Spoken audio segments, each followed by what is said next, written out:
Yeah, boy.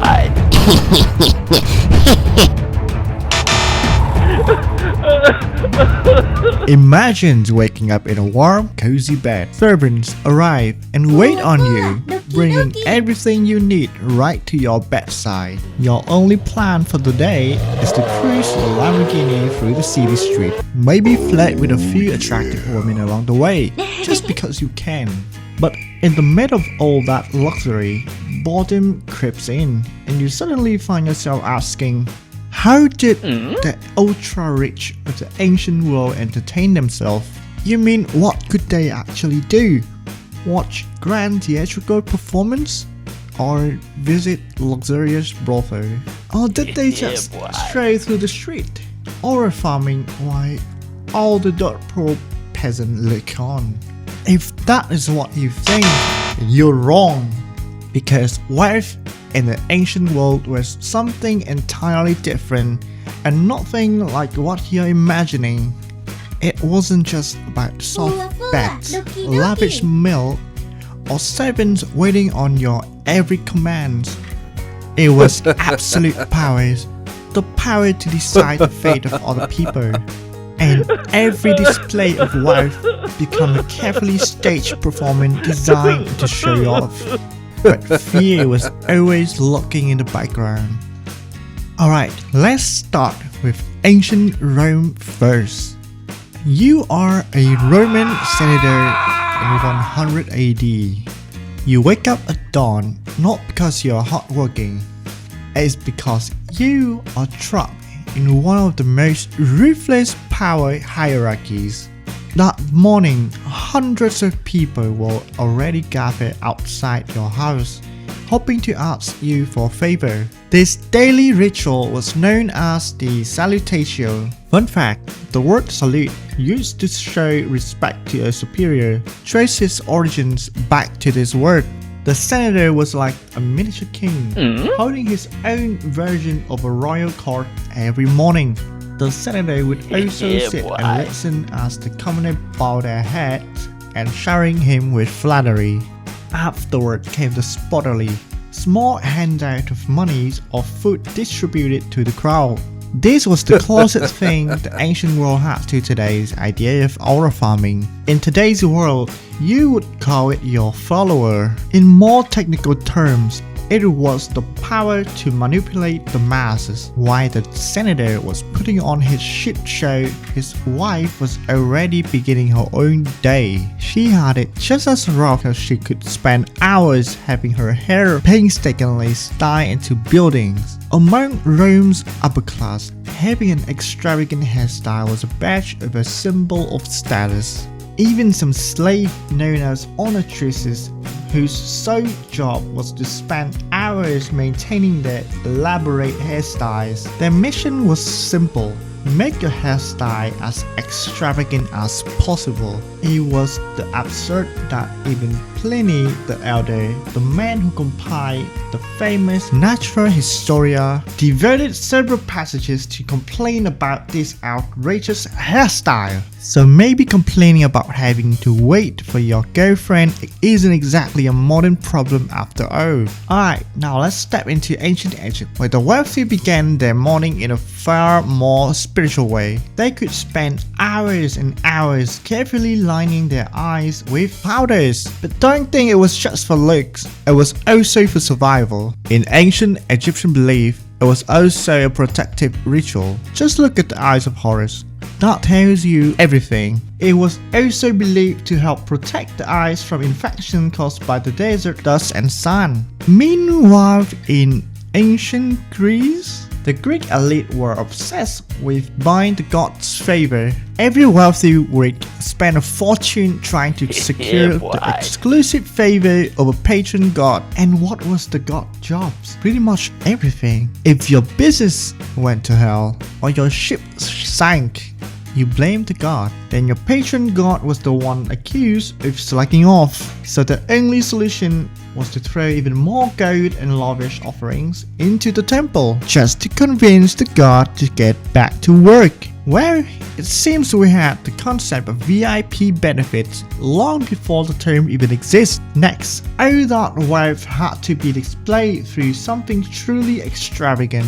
Villa. It was a bold statement that said every lonely person out there must bow before my doorstep. Even the design of their homes was built to create absolute visual dominance. The entrance was often narrow and dim, creating an unsettling sense of intimidation. But once you walk through the tunnel, the interior suddenly opened up. At the center of the room stood a perfectly square pool, reflecting the sunlight above. Deeper inside was the private office. Then came the garden, filled with statues, fountains, and extravagant decorations. But surrounding it were dozens of rooms built for house slaves, a place so miserable that even a pig would feel sorry for them. But that brutal reality would never appear in the artwork of the elite, because it revealed a horrifying level of social inequality. There was also another display of wealth, the banquet table. It was not just a meal, but a grand performance. Theater, opera, and even the most outrageous spectacular imaginable. If you were someone of high status, you wouldn't simply sit down and eat, because that was considered something only a lower class did. The rich had to recline and enjoy their food. It sent the message, I no longer need to stand on my own 2 feet to survive. The banquet defined luxury through rarity, extravagance, and absolute excess. Don't believe it? Then the ancient Romans cookbook by Apicius will make you shudder. Roasted flamingo stuffed with mold meat, snails flattened on human breast milk, and all of it was drenched in something called garum, the Roman version of fish sauce. That obsession with excess is also portrayed in Satyricon. It tells the story of the legendary banquet hosted by a man named Trimarchio. A whole roasted pig was presented inside an extravagant, expensive chest. Then the pig would be carved open in front of the guests, spilling out sauces and blood pouring from inside. At one point, the host even pretended to die so his guests could enjoy a banquet at his own fake funeral. Oh, and then there was the wine. You couldn't even be considered an aristocrat if you didn't have it. The obsession with status was so extreme that they would label each bottle with its vintage years and the estate where it was harvested. At the banquet, the wine itself was divided into 3 different tiers. The finest wine, of course, was reserved for the VIP guests. Second-rate wine was served to guests of moderate status. And the worst of it all, if you could even call it wine, the lowest guest was served a miserable mixture of vinegar, water, and some cheap sour wine. Meanwhile, in ancient Greece, they held drinking parties known as symposia. After the meal, they would play a drinking game called Kodabos, where they flung the last drop of wine from their cup at the target. The patron of grand monuments, the greatest mind of their age, they spent the entire evening flicking the drag of their wine at a bronze target. Sounds unbelievably pointless, right? You can do whatever you want, but money and lavish feasts alone weren't enough to secure your status. You also had to invest in politics and public service. Rome's elite would spend fortunes building entire gladiatorial arenas, which mean all the profit generated there flowed straight into his pocket. Next, if you wanted to break into politics, you'd have to bankroll your own gladiatorial games. The bloodier the gladiator fight, the more thrilled the crowd became, and the more likely they were to vote for you in the next elections. In ancient Greece, the elite funded theatrical performance instead. Those wealthy patrons were known as chorgoi. They compete to make their theater troupe as spectacular and extravagant as possible. They didn't hoard wealth, they poured it into arts and war, all in exchange for one thing. It was called fama.